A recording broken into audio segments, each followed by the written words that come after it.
নমস্কার বন্ধুরা।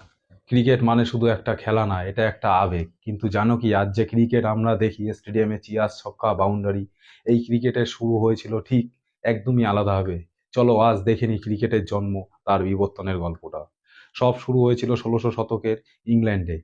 তখন এটা ছিল বাচ্চাদের খেলা, একটা কাঠের লাঠি আর উলের বল দিয়ে খেলতো ওরা। ক্রিকেট শব্দটার উৎস পুরনো ইংরেজি শব্দ ক্রিক, মানে লাঠি থেকে। ভাবো তো, ছোটদের একটা খেলা একদিন বিশ্বের অন্যতম জনপ্রিয় খেলা হয়ে যাবে, কে ভাবতে পারতো। তারপর 18 শতকে ক্রিকেট ছড়িয়ে পড়ে পুরো ইংল্যান্ডে।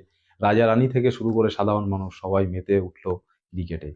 সেই সময় তৈরি হয় প্রথম নিয়ম, ল অফ ক্রিকেট, 1744 সালে। আর তখন থেকেই ক্রিকেটের আসল রূপটা তৈরি হতে শুরু করে। ব্রিটিশদের হাত ধরে ক্রিকেট পৌঁছে যায় পৃথিবীর নানা প্রান্তে। ভারত, অস্ট্রেলিয়া, ওয়েস্ট ইন্ডিজ, দক্ষিণ আফ্রিকা, প্রতিটি দেশের নিজেদের ছোঁয়া যোগ করে এই খেলায়। ভারতের আবেগ, ওয়েস্ট ইন্ডিজের রিদম আর অস্ট্রেলিয়ার আগ্রাসন সব মিলে ক্রিকেট হয়ে যায় সত্যিকারের বিশ্বের খেলা। এখন ক্রিকেট মানে শুধু টেস্ট না, আছে ওয়ানডে, আছে সেই সুপার এক্সাইটিং টি-টোয়েন্টি। টি-টোয়েন্টি এসে ক্রিকেটকে করেছে আরো দ্রুত, আরো বিনোদনপূর্ণ।